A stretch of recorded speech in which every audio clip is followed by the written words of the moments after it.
Senator from Maine. Thank you, Mr. President. Mr. President, I rise today in support of the resolution introduced by my colleague from Virginia, Senator Kaine, to overturn the emergency declaration for the northern border that is being used to impose tariffs on goods imported from Canada. Mr. President, the Maine economy is integrated with Canada, our most important trading partner, from home heating oil, gasoline, jet fuel, and other refined petroleum products, to Maine's paper mills, forest products businesses, agricultural producers, and lobstermen. The tariffs on Canada would be detrimental to many Maine families and our local economies.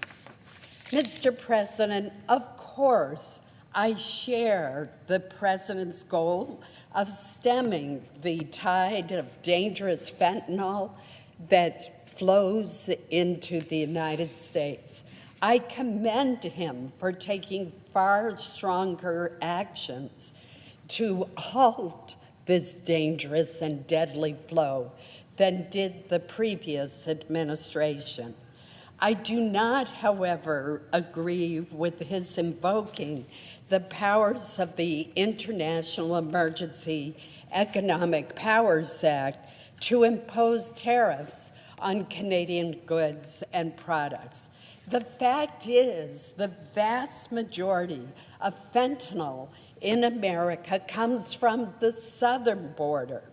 In fiscal year 2024, less than 1% of fentanyl seizures occurred at our northern border. And our Canadian neighbors are working collaboratively and cooperatively with our government to stop that trafficking.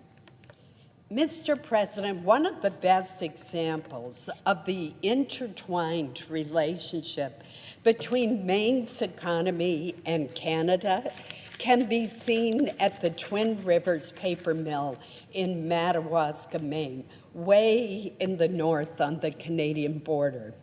Twin Rivers produces lightweight specialty paper for packaging materials for our nation's newspapers and our retailers' catalogs, for food and environmentally safe papers used in restaurants, and for a wide variety of other paper goods that are used all over the country.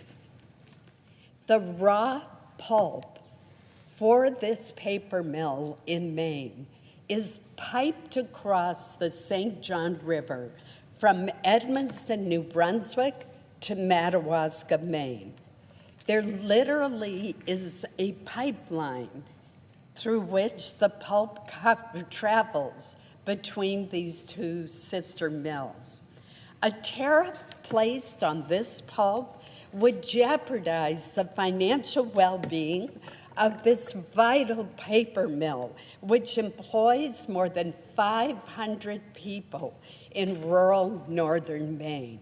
There is not another big employer in that area that could possibly compensate for the loss of those 510 direct jobs. And that doesn't include the indirect jobs, the truck drivers, the loggers, the restaurant owners who would be harmed by the closure or reduction in the operation of this vitally important mill.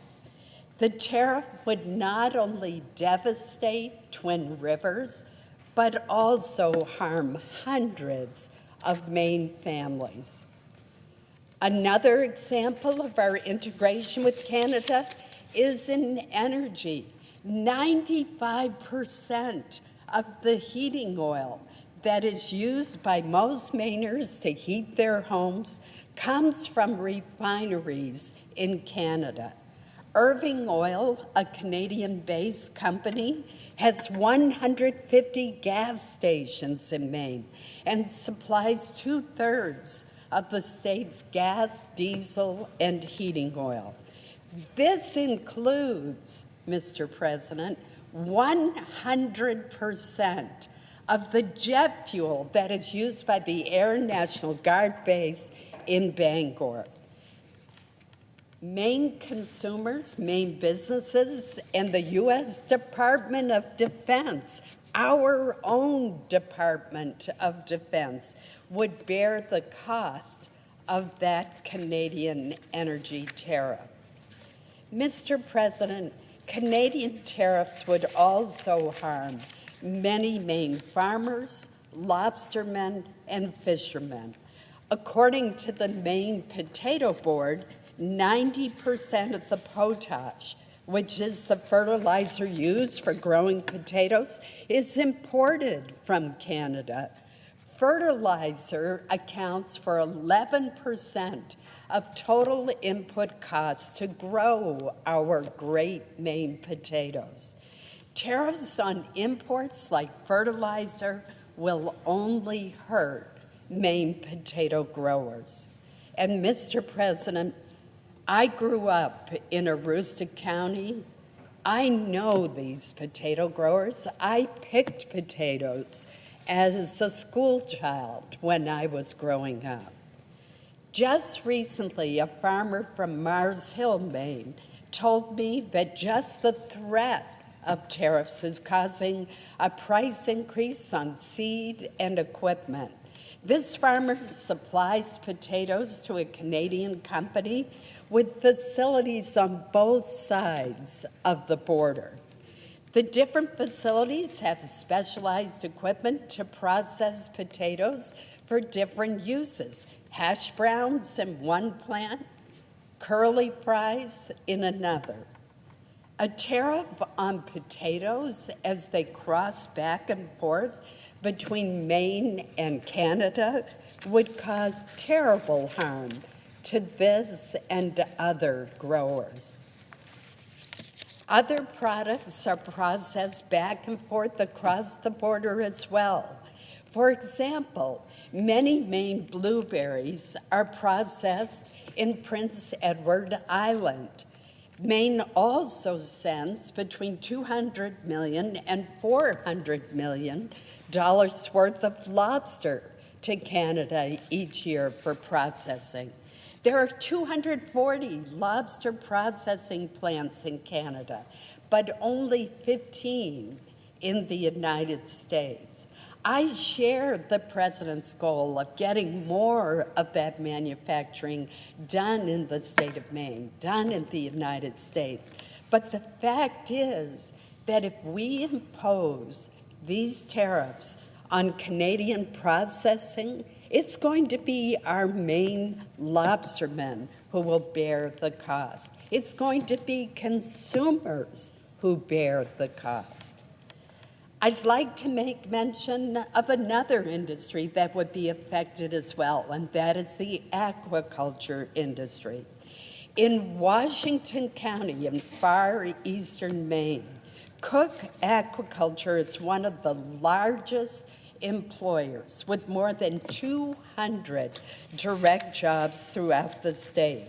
While they have a processing plant in Machias, Maine, the first step of their salmon processing occurs in Canada before re-entering the United States for finishing. At a time when the Maine aquaculture industry is growing, these tariffs on Canada would jeopardize current jobs and also block future ones. Mr. President, close relationships between and among families on both sides of the border are very common in the state of Maine. It's typical of communities ranging from Calais in the east, Fort Kent in the north, and Jackman in the west. You see it all across the northern, eastern, and western parts of our state. because our communities are so integrated.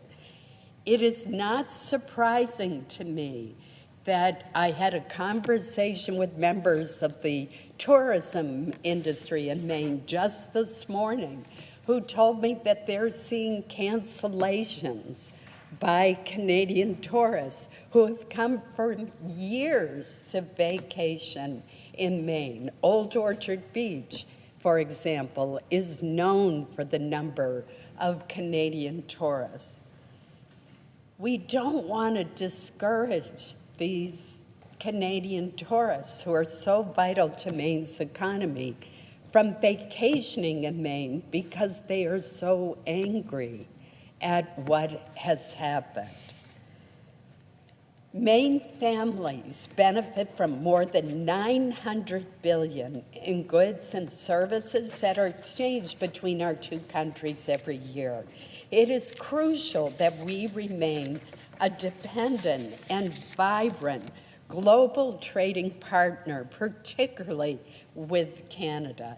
Now, I want to distinguish that I think there is a strong case to be made for tariffs on Mexico, on our adversary China, but I don't see the case for Canada. There are areas where Canada does need to do better, and the dairy industry is one. And I hope that we will see that result. And let me conclude my remarks by reaffirming my support for ensuring that the Department of Homeland Security has every tool at its disposal to stem the flow of fentanyl into our nation.